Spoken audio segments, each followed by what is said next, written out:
Welcome to another episode of Hub to Connect Business Insights podcast, where we bring you the latest news and insights of various topics to help your business thrive.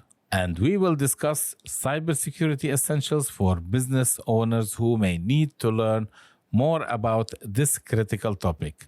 So buckle up, because you want this essential information that could save your business from potential disaster. Welcome, Hani, and it's great to have you on the show. So let's dive into cybersecurity, and let's start by introducing yourself to our audience. Thank you very much, Walid. My name is Hani Bani Amer.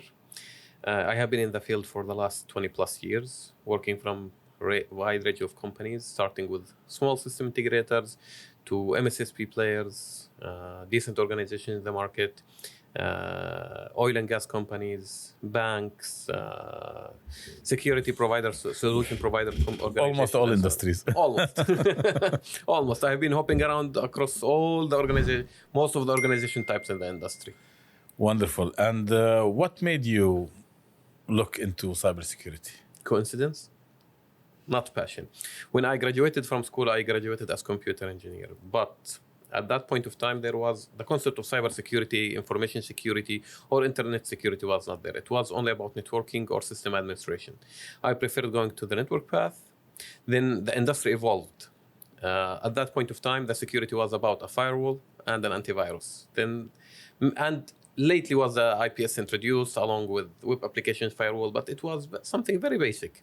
The industry evolved, and I digged my way in the networking and security, and then started within the information security, compliance, governance, operations, you name it, all aspects. So I started with the operations. Then I had my job within, partially within compliance and governance. Wonderful. And to make it clear to our audience, what is exactly cybersecurity? Because I believe many of them, they even don't know what does it stand for, and what is the definition? Agree. So this is the latest term of security. So it started as network security or internet security, then evolved that to information security, then to cyber security. Eventually, all of them are talking about the same thing, which is to protect your computer network systems from unauthorized access, which can cause system damages and data lost within your environment. The terms or definitions can vary by, for example, protecting all aspects of your business processes, network system, endpoint system, data assets, system assets from being accessed, modified, or altered by unauthorized user or unauthorized access, which can cause damage to your business, your reputation. Depends on the driver behind that activity. So you can lose billions of dollars if your cybersecurity is not up to the level that is supposed to be. Correct. Even the most or the worst loss in cybersecurity is the loss of reputation. You can recover money, you can recover some data assets if they were lost, but if you lost your reputation, if you lost your customers, your clients, this can put your business down. Oh my God. And everything nowadays is digital, everything is on the cloud, your data, everything. Okay, now talking about businesses, can you tell us why and how these business owners can take the first step to protect themselves? See, cybersecurity is a very comprehensive topic. It talks about, it's not a technology problem. It's definitely. Yeah, it's about the process, about the data behind it, about the people behind it. It's about the technology behind it. It's about the legal requirements, regulatory requirements. It's about the reputation behind it. So when we are talking about protection of your systems, about your networks, the first thing is to understand what you are trying to protect, where you are trying to protect within your organization. What are your crown jewels? And when we say business owners, the business owner can vary from a small shop up to reach a bank, an enterprise, national critical infrastructure component, so it varies. And the tailoring of the security requirements and the system will vary depend on what you're tailoring for. If you're tailoring for a small to medium organization without any regulatory requirement, it will change to a bank if you are trying to implement cybersecurity for a bank, or to national critical infrastructure, which is regulated and overseen by specific requirements or regulatory body within that geographical location or government. Let's take SMBs, for example. What is the basic security needs, like if they have like 20 to 30 employees? So talking about small segment or small to medium businesses, you need to focus on what you're trying to protect and to put the processes around it to understand what you're trying to do, and then to tailor the security solution that would require to do that. Most of such organizations with this size that is lately born is born in the cloud. So all of their systems are not within their boundaries, not within their offices, not within their walls. So it's somewhere in the cloud. And you need to ensure that you select accurately your cloud provider and ensure that you implement the right security measures in order to protect that data asset within and system asset within your organization. But again, if you are choosing the cloud provider, I think your hands are already tightened, right? You cannot do, you yourself, you cannot do anything to protect that data. You are depending on the cloud Correct. service, I believe. Correct. Right. Correct. Yes. But is there anything that we can do? You can do before selecting the cloud service provider, not post selecting it. And even post selecting it, you can even migrate the data from one provider to another. But you need to understand what you're really trying to protect. And usually the business owners are not that well versed within cybersecurity in order to have the full understanding about what they are trying to achieve, how to achieve it, what regulatory are required, if they are followed by any regulatory requirements, and how they are trying to do that. So the recommendation is always to consult with the people that are really well versed within the cybersecurity and can help you achieving your vision and mission, of course.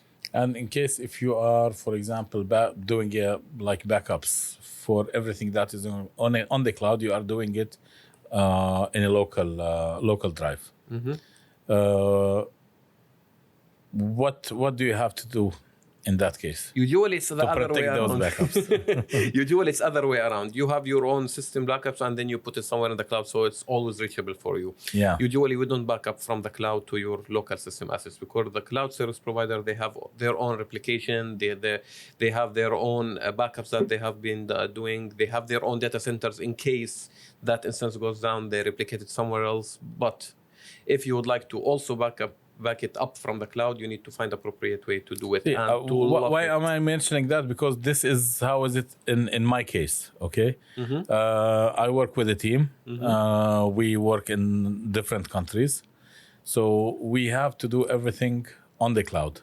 Okay. Not locally. We don't use VPNs. And so we are doing everything on the cloud. And then I always think of that problem, okay, how to protect that cloud, how to back it, how to keep everything backed up and protect your backup in case something happens on the cloud.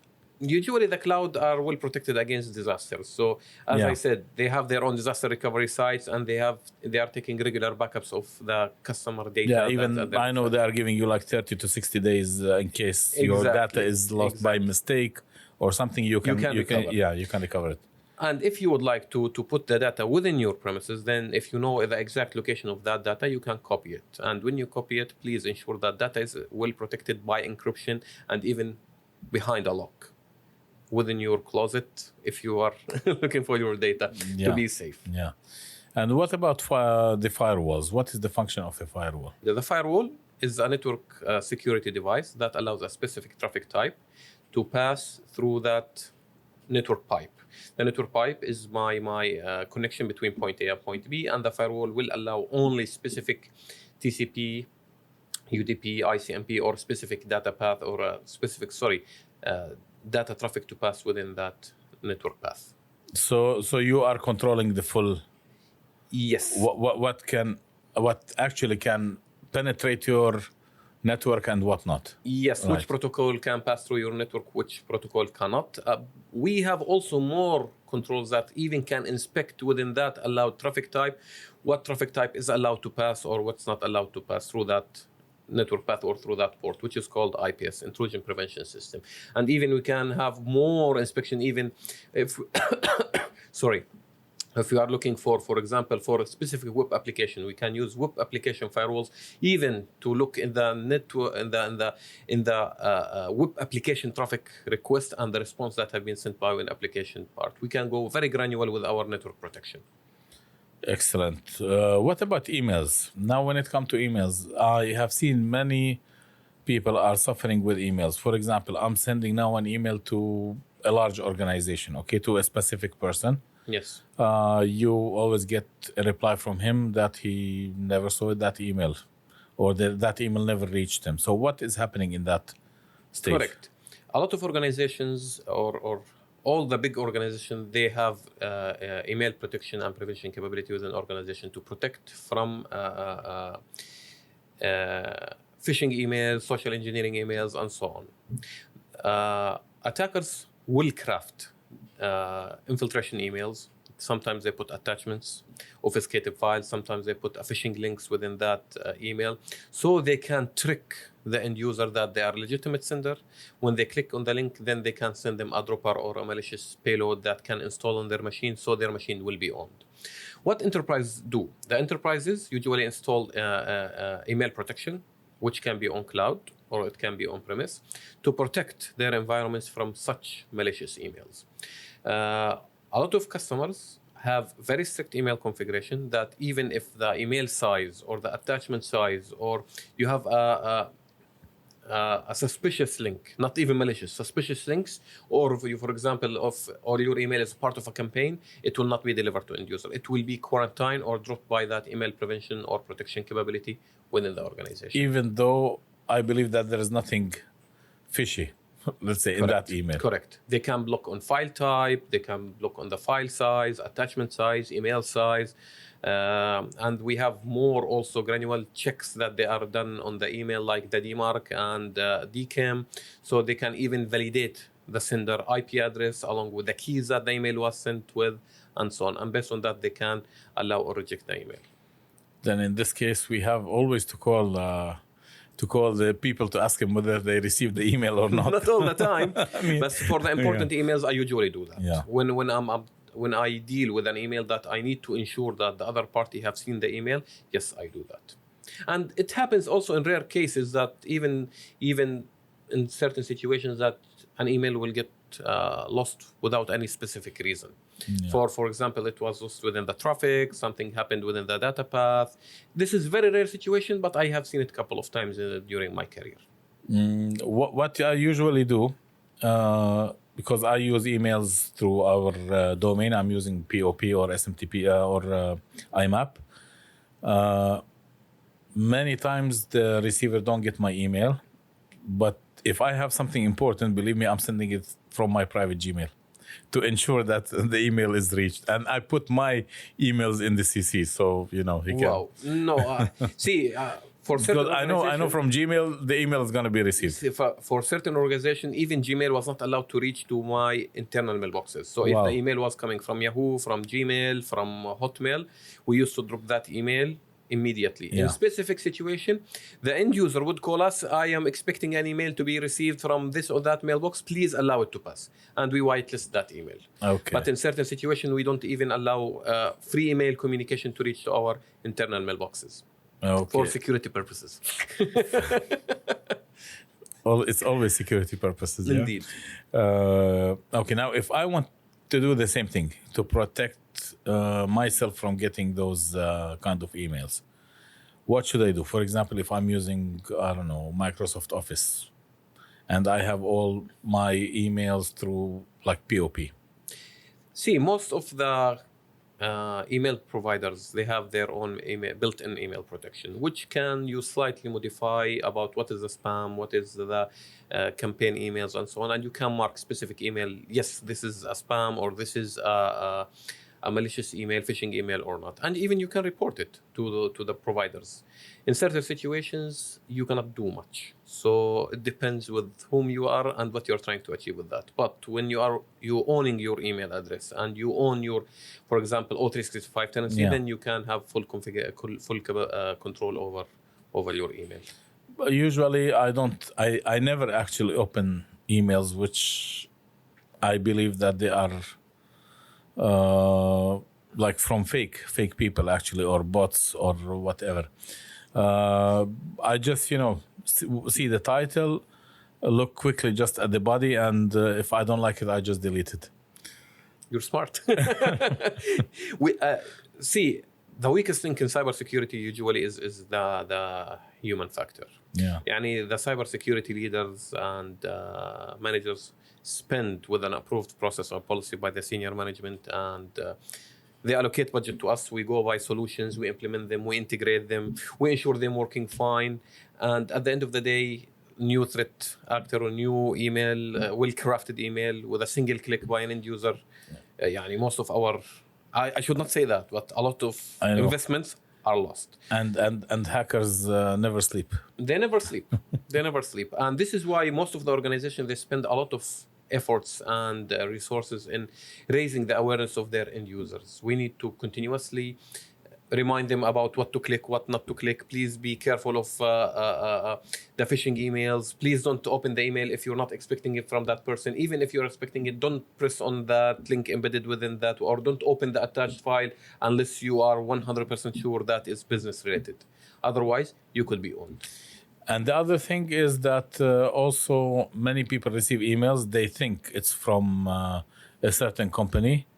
With, for example, open a link to get your parcel we have sent you, or you are receiving a package, or you are receiving something. They open, but what I myself advise everyone is to check the sender's email. Where's the email coming from? Correct. Because a lot of people, they just ignore it, and they don't even see. They go open the body immediately. Oh, that's something for me. Click the link, and then Correct. You can see that all the time. For example, the email from, you can craft the label that you would like. The email is coming from Hani. Yeah. But when you look deeper, no, the email is not coming from Hani. It's coming from sender1 at 123.com. Yeah. Which is not relevant to Hani. Hani is only a label. It's only a text associated, which you will not see in more detail unless you click and check exactly the 100%. And we need to be careful about those emails. We need to always to be sure that we are opening only legitimate emails. Otherwise, we can cause real harm to our organization or to ourselves even without us knowing. That applies for your personal laptop when you're sitting at home. If you're opening that email from your personal laptop, your personal data will be owned, will be exfiltrated, or will be damaged, or with only one click. With just one click on a link. Yes. And there are certain attacks only with hovering over the URL. Really? Yeah, I have read a couple of articles. I never see it in action, but they are with hovering on the link itself. It can attract. Oh my God, this is something. I didn't see it myself, but I read multiple articles about it. But yeah, it's there. Wow. Yeah. And what kind of attacks can you get? Hundreds. Depends on what are the most popular ones. See, right now, ransomwares are the most popular. They send a dropper, a link, whatever it is. It comes to your machine. It encrypts everything, and they demand for a ransomware. It happens to huge utility companies worldwide, huge healthcare organization worldwide, logistics organization worldwide. So nobody is safe from that risk. But what about the for personal use? Why could people be attacked if they are using something personally? There is multiple motives behind. Is it because they ask for money to unlock the PC, or? Yes, of course. There is multiple motives behind attacks. Some of them are pure financial motives. Some of them are government sponsored. Some of them are for espionage purposes. Some of them to cause reputational damage. Some of them was only for showing the muscles. The hackers would like to brag about their capabilities of bringing this or that organization down. So it depends on the motive.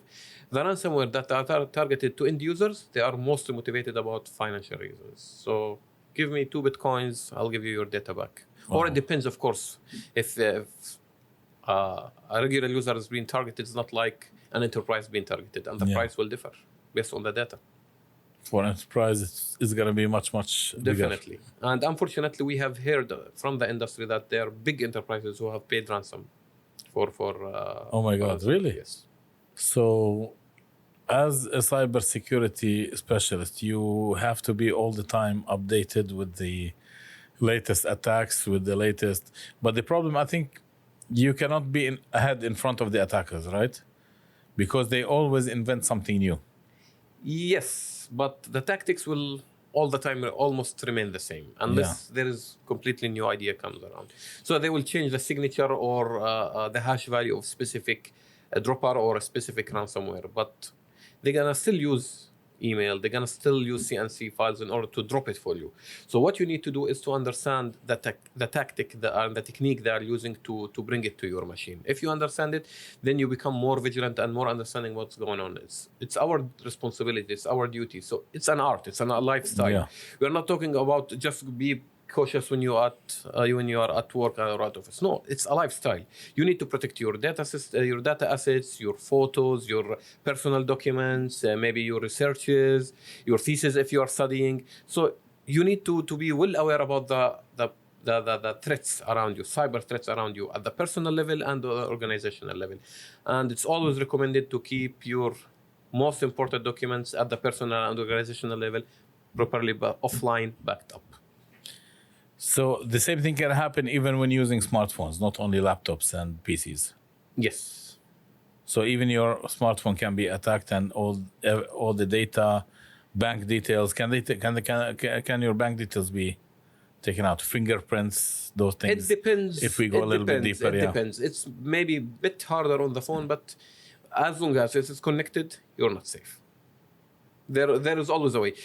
Mankind created that technology. Yeah. And the mankind will find a way to break in.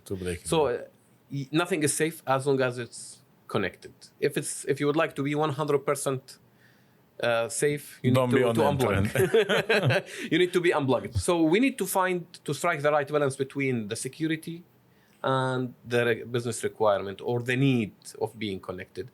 And that's the art that we are looking for, to be vigilant, to stay alerted, to question, to be aware, yet to be safe. Wonderful. So nothing is safe anymore. See, most of the banking applications, yani, what we have seen in the industry is they are encrypting the devices and they are allowing specific communications and they're encrypting with multiple keys. There is a lot of mechanisms of doing that. Yeah. And they are allowing only specific devices to connect from specific location to a specific website, which is authenticated at the website. If it's coming from an unregistered device, even if the key or the fingerprint is stolen, it doesn't mean anything because the device itself is not authenticated, doesn't have the authentication keys. Yet, we need all the time to be vigilant and use OTPs as much as possible, regardless from where you are trying to log in. And never give your OTP to people anybody who's trying to call you, which definitely. is happening a lot. Yeah. Yes, I get a lot of those phone calls. Hello, I'm XYZ from this central bank or that regulatory or law enforcement. Your card is going to be blocked, and Exactly. I'm sending you an OTP to unblock it, and Exactly. it happened to my dad, by the way. And they took his money. Really? Yeah, I'm really sorry to hear that. Yeah. But you know what was the problem? The problem is it's not that it happened by chance. Okay, he went to the ATM machine. Mm-hmm. He deposited cash on the ATM, and once he deposited and like the transaction was done, he got a call immediately. Okay. He got a call. He was like, "Okay, your card is blocked. To be able to accept the transaction you did at the cash machine, we will send you an OTP. So to unblock your card." Wow. This is well done job. Excellent job. Yeah, this is well done. You know, the first thing was like, okay, it's 100% from the bank because they know that I just deposited the money. Yes. Wow, this is well done job. And I believe that it was someone from the bank, definitely. I don't know, but it can be an insider job. And by the way, in cyber community, we are following the rule of 80-20. 80% of the risk comes from within the organization, and 20% of the risk comes from outside. So yeah, also we need to be careful about the people within our organization, the employees, the staff, the colleagues. Yeah. Don't give your password to anyone. Don't give the OTP to anyone. Just secure your components to yourself only, no one else. Don't give it to anyone. Wow. I have seen organizations where users are putting the word password and the password and stick it to the screen. Oh yeah, just leave it on the screen. Yeah. Yes. And sometimes also during the course of my work, I see people leave their workstations unlocked. So I just go behind them, locking their machines. And the guys, come on, and just lock them. Please. Yeah. And they are working for security department. The guys, come on, please lock your machines. I can send resignation emails from your machine. Wow, yeah. Yeah, of course, and it happened. I know a couple of people it happened. Wow. Yes, they were joking. They're sending the line manager an email with the resignation. No. Come on, guys. But I know that usually the PCs are automatically locked after some time, right? 5 minutes, 10 minutes, 5 minutes, depends 10 on the minutes, yeah. standard, yeah. But even 5 minutes is long enough to it's write an long enough email. to- 1 minute is long enough. Wow. Coming back to the mobiles and the fingerprints. If you're, how possible can your fingerprint be stolen from the mobile phone? To be honest, I did not look into that from mobile security point of view. Yeah. But it should be stored somewhere, and that image will be encrypted, supposedly. If they have the encryption key, they can decrypt it. And with the supply chain attacks, we see big organizations have been hacked. So anything can be hacked. Yeah, it's possible. Yeah. I cannot say it's not possible. Everything is possible, but our job here as cybersecurity professional is to reduce the possibility of that happening, to narrow the window or the time that it could happen. But if you leave it for infinite timeline, yeah, it definitely will happen. Now, talking about the personal security, okay, when it comes to cybersecurity, many people, many homes, they use smart home devices. They use devices like Alexa, Google, and not to forget CCTV. But many of them are not aware that the router can be, or your gateway actually, can be easily penetrated. What do you have to tell us about it? What should people do to protect themselves from? I mean, at the end, you don't want someone having your videos at home, right? See, true. The wireless components at houses are usually very, very basic use, and they don't have the security properly implemented. So the average time to break wireless password for home use is 7 minutes. Wow. 8 minutes. Yes, it's easily breakable. And the problem is not here. It doesn't stop here. It stops that a lot of people, even for I'm not talking about Alexa and other home components are registering to their service provider, which is protected by them. So they have the responsibility of that protection of your data, because as part of the registration, it communicates only with that gateway, with unidirectional traffic outgoing, so they're not sending anything back. The problem is with, for example, the CCTV. The CCTV can be a real big problem because, for example, the people who install you, most of them, they don't delete their accounts. And you see there when you're browsing or trying to manage that components that the administrator or the installer account is still there. So he's having accessibility to your footage. Not to mention the people who install the wireless components also have the access to your OS. So we need to ensure that all of our components are well protected. Always remove the default accounts, the installer accounts that people doesn't know. Always try to use maximum security components within their assets for the wireless configuration, for managing your wireless controller or your and internet to use router. strong passwords, I believe. Of course. Then it comes to use the most strong protocol on that device. So ensure always that you use HTTPS, not HTTP, which is always encrypted, and try to use always complex passwords where applicable, more than for example 10 to 14 characters. Include characters, numbers, uppercase, lowercase, specific special characters, so you can make the complexity higher. And you write it down inside your PC, right? Exactly. on your TV screen. How easy can a router be penetrated? Depends on the router and how they're. If you are talking about telnet, monitoring of the traffic for a certain period of time, anybody can figure out the clear text password. But if you are talking about SSH and SSL or TLS 1.2 and above, the job becomes really harder. But if you are talking about the basic home use routers, easy. To make it easier for people to understand and not to go through technical terms, okay? When I say like penetrating the router, a hacker is sitting somewhere in another country, okay?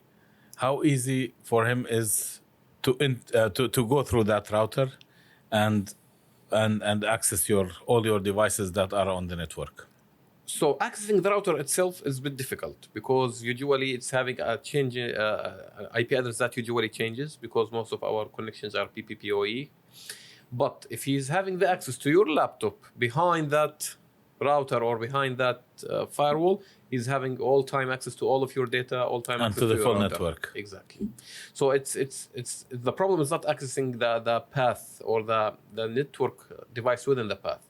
The ultimate goal is to access the processing power or the CPU cycles behind that one, where he would like to build his own persistence, and he have all-time access to all of the components. Even if you try to reboot your machine, he will be able to restore it if he had built the proper persistence on that machine. Even if you format it? No, if you format it, no. Then That's it's a completely different gone. story. Yeah. But you need to ensure that you have, for example, no one today has only a single laptop at home or single device. So he's having his phone, another 2-3 machines, I don't know, a couple of devices. So you need to ensure that he did not even spread through lateral movement to other devices. Through that same, for example, email which you received on all the devices. Because, for example, if he had successfully downloaded a malicious payload to your machine, and he already built his privilege escalation there, then he built his persistence, then he could try to discover all the other machines within that network. Then he can move out from your machine to machine B, C, D, E as he see it within the environment. Even if you format his machine, your machine, so you have access to another 2-3 machines within the environment where he have already built his persistence as he's already owning. So even if you format your machine, it's not enough because he's already sitting somewhere else now. Wow. And as a user, can you feel or have a sense that your machine is attacked? Do you feel something happening with the machine? That it's getting maybe heated, or it's getting slower, or it's getting... It depends on what he's trying to do. So if he is trying to view what you are trying to do, if he is trying only to use legitimate functions, most of the time you will not notice it. But if he is trying to run crypto miners, yes, your machine will become very hot, very slow, very irresponsive. You'll see glitches, delays on the machine or other machines. You'll see your video streaming is not working properly. Your applications are coming slower. Yes, you can feel and see that. But for legitimate functions, no. It depends on what he's trying to do. Yeah. And we have seen many movies where hackers access your webcam. So that is true. It's not only in movies, right? Yes, that's true. They can even access your webcam without having that light turning on. True. Or... That's true. Oh my God. And that applies for the mobile as well, by the way. Ah, really? Yes. Wow. Yes. So don't keep your mobile in the bedroom, yeah? Okay. Okay, now moving from the personal to, again, businesses, okay? Why am I asking about business? Because we, through our organization, we do all-in-one business solutions for clients. We help them start their own business. So we are seeing many startups who are suffering from, from cyber attacks and so on. They are not aware of what is going on. We do their marketing, their products. Yes, I will come to that point. I just remembered. And we help them network, okay? So if there is a business that already had an attack, okay, what measures do they need to do to avoid or to be out of that attack and to prevent future incidents again? Clear. So we need to go through something called incident response. It can be procedure, it can be policy, it can be standard, where we need to start by identifying that we are under attack or some system or data assets have been infiltrated, where then we need to contaminate that attack to ensure that it doesn't move somewhere else. As we said, it can lateral move from machine A to B to C. So we need to contaminate that device, disconnect it. Then we need whatever you need to do in order to understand what happened within that machine, how the attack executed, evolved, what systems or what he tried to achieve within that system, was something called forensics, where you can also dump or take copies or clones of that machine where you can refer in the future. Then you need to eradicate it, clean up the machine, and restore it back within the environment. But within that cycle, we need to look at something which is bigger, which is where we need to look about what we learned from that attack. Which we call the lesson learning aspect of the incident response. What went wrong so the hacker was able to get in? What went wrong during the cleanup? what we did not pay attention for during the recovery phase, and what we can do to prevent happening the same thing in the future or something similar. So this is where we apply the self-learning cycle and continuous development in order to ensure that doesn't happen again.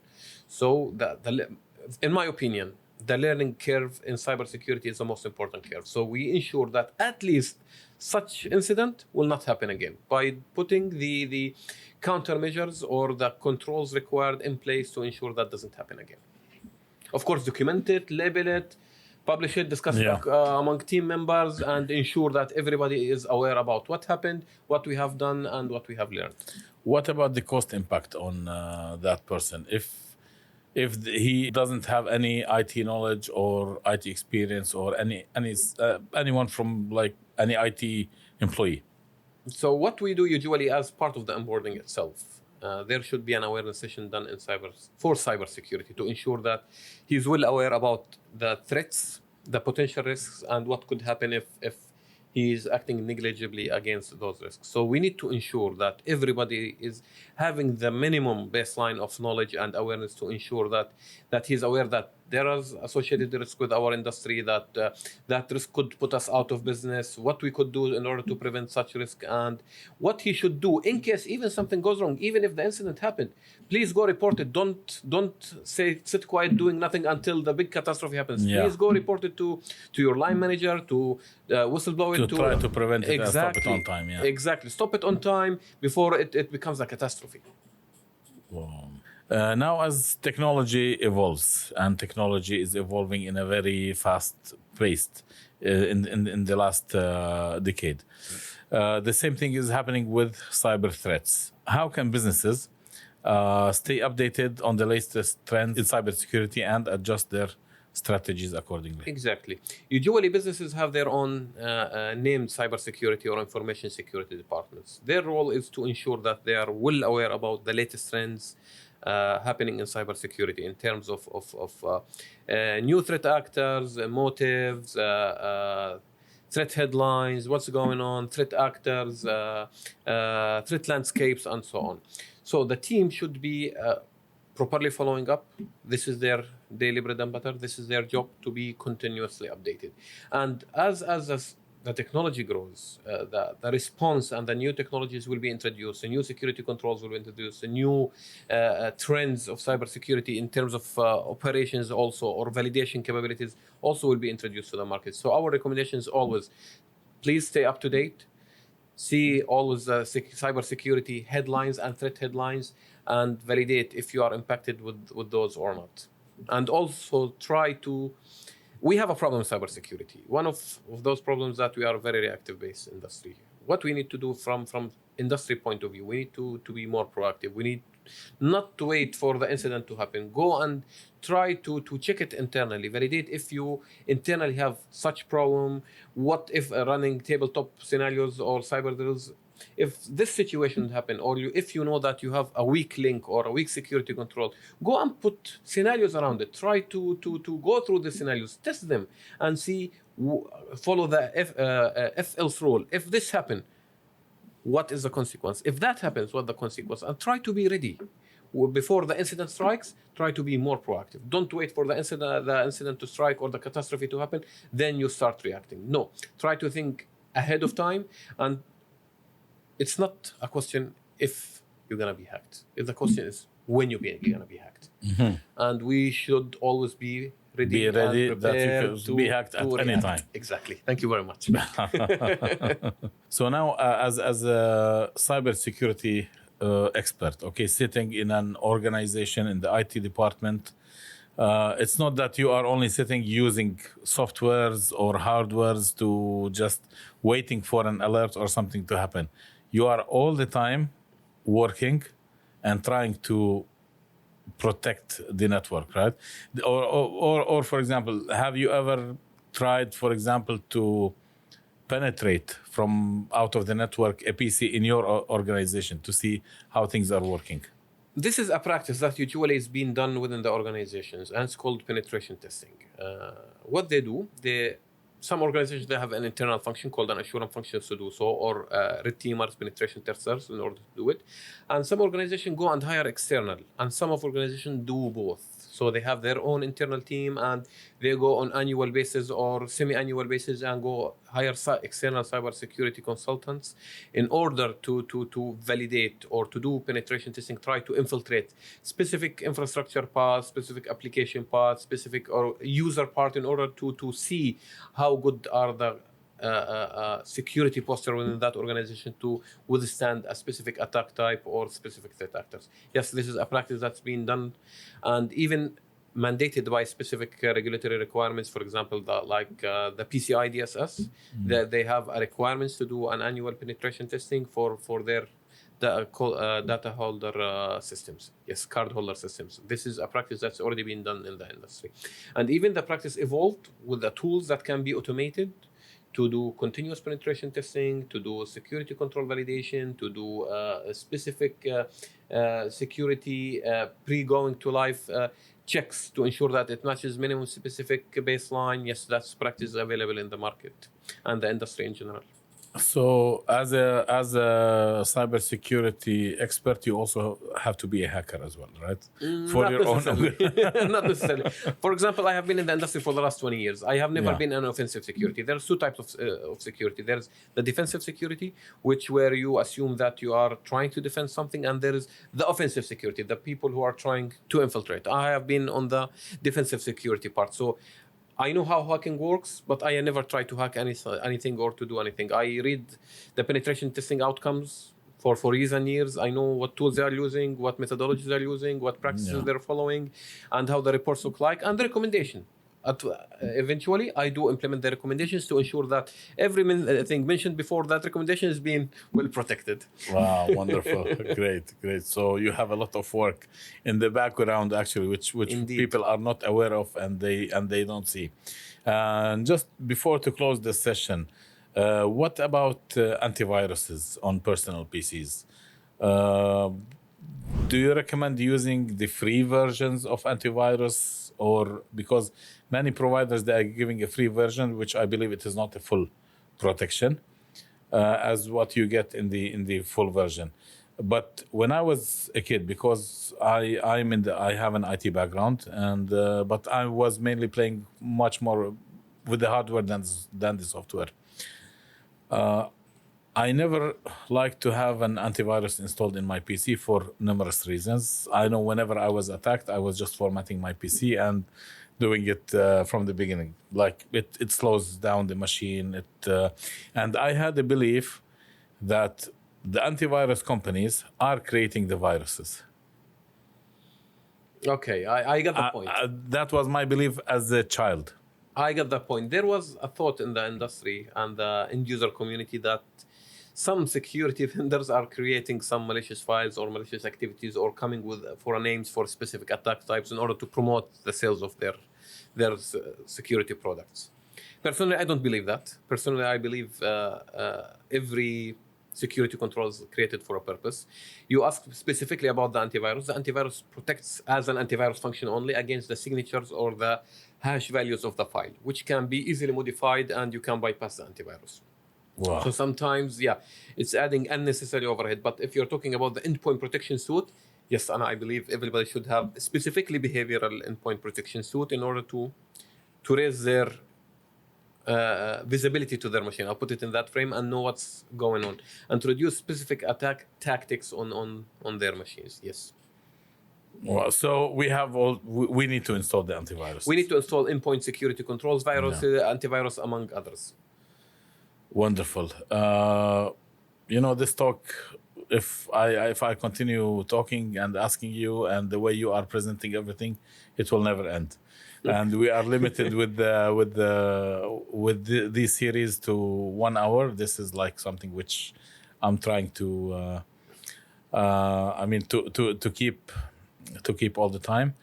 But how about we start a series about cybersecurity, because I believe that this topic is very big. It is indeed. It is very big. It's very, very deep, and it has many branches to talk about. So what do you think about that? That would be useful for the community, of course. We have a problem in the community. We don't collaborate. The defenders don't collaborate enough So, and I believe that would be a good move in the right direction. So, a lot of collaboration happens from the defensive point of view, which can raise the understanding and the collaboration within the community. That would be great. And of course, the cybersecurity, as I said at the beginning, it's not only a technology problem. It's a people problem. It's a law problem, a regulatory problem, a reputation problem. You name it. So you're right. You're 100% right. 1 hour wouldn't be enough to cover all aspects, as it's very branch topic from people point of view, from process point of view, technology point of view. So yeah, I believe hours and hours would not be enough in order to cover our topic in details. See, cybersecurity is an ever-evolving topic, and it doesn't stop. And whatever is considered as to be secure today, it might not be secure after 24 hours. So the definitions are very dynamic in our industry, and we need always to cope up and to always to be updated in order to ensure that we give it the appropriate attention. Excellent. And I will be happy to look forward to create those series. With pleasure. Just to help and give an awareness to people and to guide them on what they should do and what they should be doing in the future, and how to protect themselves. Before we leave, do you have any message for our audience? Anything you would like to tell them, to advise them? Yes. Always stay vigilant. Have the awareness about your surrounding. I mean, from a cyber point of view, and always be prepared to react to any cyber attack, and always use the most optimum secure components within your machines, verified by trusted providers, and always try to use advanced authentication capabilities. Hani, I want to thank you very much for coming all the way from Abu Dhabi to our studio in Ras Al Khaimah. Thank you very much. I also, it's Ramadan, so it's not easy.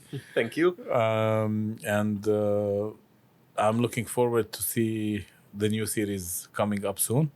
Thank you. We are planned definitely, and it was a pleasure. Thank you. The pleasure was mine. Thank you, Walid. Thank you. Guys, stay tuned, and we'll see you in the next coming episode. See you. Thank you.